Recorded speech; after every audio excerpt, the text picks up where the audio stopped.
ذرا سوچئے 30 اپریل 1945 کا دن ہے۔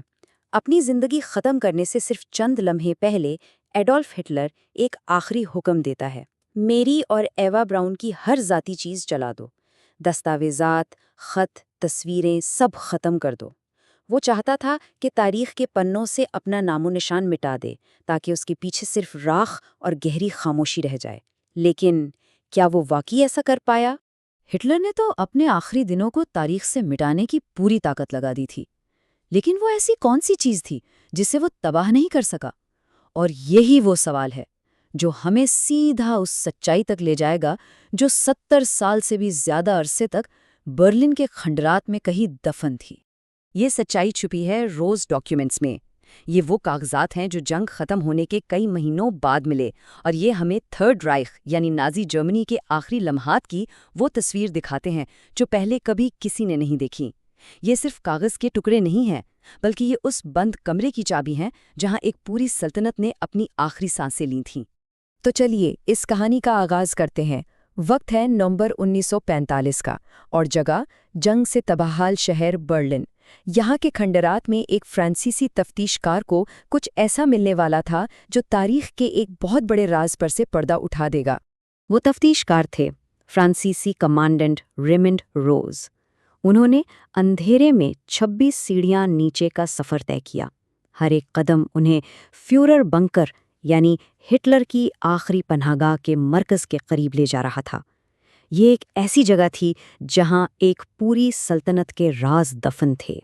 جب وہ ہٹلر کے دفتر میں داخل ہوئے تو اندر کا منظر مکمل افراتفری کا تھا۔ ہر طرف کاغذ بکھرے ہوئے، فرنیچر الٹا پڑا تھا اور دیواروں پر پگھلی ہوئی موم۔ ایسا لگ رہا تھا جیسے یہاں آخری وقت میں کوئی شدید کھینچا تانی ہوئی ہو۔ اور ٹھیک اسی ملبے کے بیچ انہیں وہ دستاویزات ملے جنہوں نے ہٹلر کے آخری دنوں کی کہانی ہی بدل دی۔ لیکن ان دستاویزات کی اصل اہمیت کو سمجھنے کے لیے ہمیں پہلے اس جگہ کے ماحول کو سمجھنا ہوگا جہاں یہ سب کچھ ہوا تھا۔ ایک ایسی جگہ جو بیک وقت ایک قلعہ بھی تھی اور ایک قبر بھی۔ یہ فیورا بنکر زمین سے تقریباً 30 فٹ نیچے بنایا گیا تھا۔ اسے ایک ایسے بام پروف قلعے کے طور پر ڈیزائن کیا گیا تھا جسے کوئی فتح نہ کر سکے۔ لیکن جب باہر ریڈ آرمی برلن کی گلیوں پر قبضہ کر رہی تھی تو اندر یہ ایک تنگ اور اندھیرا کنکریٹ کا مقبرہ بن چکا تھا جہاں سے نکلنے کا کوئی راستہ نہیں تھا۔ اس کنکریٹ کے مقبرے کے اندر کا ماحول سمجھیں کہ حواس پر ایک حملہ تھا۔ میکینیکل وینٹیلیشن سسٹم کی مسلسل گونج جو انہیں زندہ رکھنے کے لیے ضروری تھی، وہی ان کے لیے ایک نہ ختم ہونے والی ذہنی اذیت بن گئی تھی۔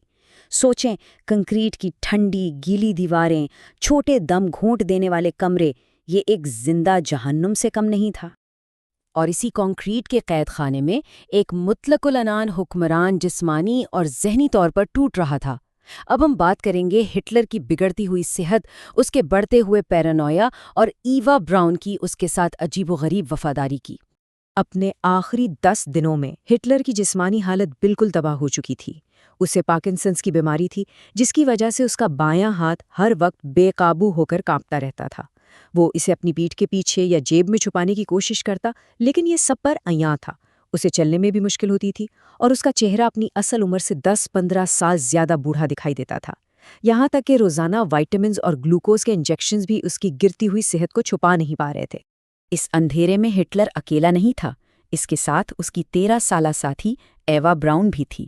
ایک ایسے وقت میں جب ہر کوئی وہاں سے بھاگنے کی سوچ رہا تھا، ایوا نے ہٹلر کے ساتھ رہنے کا فیصلہ کیا۔ اس نے اپنے دوستوں کو جو خط لکھے ان سے بنکر کے اندر کے ماحول کا اندازہ ہوتا ہے۔ ایک خط میں وہ لکھتی ہے، یہ جگہ بہت ڈراؤنی ہے لیکن میں خوش ہوں کیونکہ ہٹلر میرے ساتھ ہے۔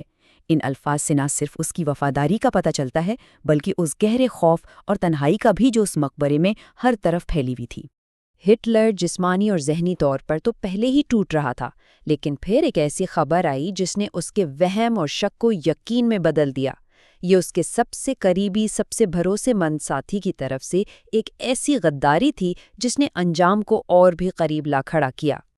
اور وہ شخص تھا ہرمن گورنگ، نازی حکومت کا دوسرا سب سے طاقتور آدمی، ایئر فورس کا سربراہ، اور 1941 میں ہٹلر نے اسے باقاعدہ طور پر اپنا جانشین یعنی سکسیسر نامزد کیا تھا۔ وہ حکومت کا دوسرا ستون تھا۔ گورنگ کا خیال تھا کہ ہٹلر برلن میں پھنس چکا ہے اور اب کوئی بھی فیصلہ کرنے کے قابل نہیں رہا۔ اسی سوچ کے تحت اس نے ایک ٹیلی گرام بھیجا۔ اس میں اس نے کہا کہ اگر ہٹلر قیادت نہیں کر سکتا تو اقتدار باضابطہ طور پر اسے سونپ دیا جائے۔ یہ کوئی مشورہ نہیں تھا بلکہ ایک طرح سے اقتدار پر قبضے کا اعلان تھا۔ یہ ٹیلی گرام ہٹلر کے لیے آخری چوٹ ثابت ہوا۔ وہ پہلے ہی وہم اور شک کا شکار تھا اور یہ پڑھ کر وہ غصے سے آگ بھگولا ہو گیا۔ جس شخص پر اس نے سب سے زیادہ بھروسہ کیا تھا اسی نے اس کے مشکل وقت میں اس کی پیٹھ میں چھرا گھونپا تھا۔ یہ صرف ایک ذاتی دھوکہ نہیں تھا، یہ اس وفاداری کے نظریے کی موت تھی جس پر پوری نازی حکومت کی بنیاد رکھی گئی تھی۔ ہٹلر کا رد عمل فوری اور شدید تھا۔ اس نے گورنگ کو تمام عہدوں سے برطرف کیا، اسے غدار قرار دیا اور فوراً اس کی گرفتاری کا حکم دے دیا۔ گورنگ کی غداری نے اندر سے اسے توڑ دیا تھا اور باہر ریڈ آرمی بنکر کے دروازے پر دستک دے رہی تھی۔ ہٹلر اب جان چکا تھا کہ کھیل ختم ہو چکا ہے، اندر سے بھی اور باہر سے بھی۔ دیواریں اس کے قریب آ رہی تھی، اب انجام کا کاؤنٹ ڈاؤن شروع ہو چکا تھا۔ 29 اپریل کی رات 1 بجے اس نے بنکر کے اندر ہی ایوا براؤن سے شادی کی۔ اس عجیب و غریب تقریب کے فوراً بعد اس نے اپنی آخری سیاسی وصیت لکھوائی اور پھر اگلے دن 30 اپریل کو دوپہر 3 بجے کے قریب دونوں نے خودکشی کر لی۔ ہٹلر نے خود کو گولی مار لی جبکہ ایوا نے سائنائڈ کا کیپسول نگل لیا۔ ہٹلر کے حکم کے مطابق ان دونوں کی لاشوں کو باہر باغیچے میں لے جا کر جلا دیا گیا۔ ہٹلر کی خواہش تھی کہ اس کا کوئی نشان باقی نہ رہے، لیکن تاریخ اور سائنس کو دھوکہ دینا اتنا آسان نہیں ہوتا۔ ایک آخری سراغ باقی تھا، ایک ایسا ٹھوس ثبوت جس نے اس تاریخی کولڈ کیس کو ہمیشہ کے لیے حل کر دیا۔ جب سوویت فوج بنکر تک پہنچی تو انہیں صرف جلی ہوئی لاشیں ملی۔ بڑا سوال یہ تھا، کیا یہ واقعی ہٹلر کی باقیات تھیں؟ ثبوت اس کے دانتوں میں چھپا تھا۔ کہتے ہیں ہٹلر کو ڈینٹسٹ سے شدید نفرت تھی اور اس نے اپنے ٹوٹے ہوئے دانتوں پر ایک بہت ہی خاص قسم کا سونے کا ڈینٹل برج بنوایا تھا۔ یہی انوکھا برج وہ حتمی فورینزک ثبوت ثابت ہوا جس نے تمام شکوک و شبہات کو ختم کر دیا اور ہمیشہ کے لیے تصدیق کر دی کہ یہ لاش ہٹلر کی ہی تھی۔ ہٹلر نے اپنی ذات اور اپنے جرائم دونوں کو تاریخ سے مٹانے کی ہر ممکن کوشش کی، لیکن آخر میں چند کاغذات اور سونے کے ایک ڈینٹل برج نے اس کی پوری کوشش کو ناکام بنا دیا۔ اور یہ ہمیں ایک بڑے سوال پر چھوڑ جاتا ہے، تاریخ کے بڑے سے بڑے کردار بھلے ہی خود کو مٹانے کی کوشش کریں، لیکن وہ کون سی سچائیاں ہیں جو ہمیشہ اپنا راستہ ڈھونڈ لیتی ہیں؟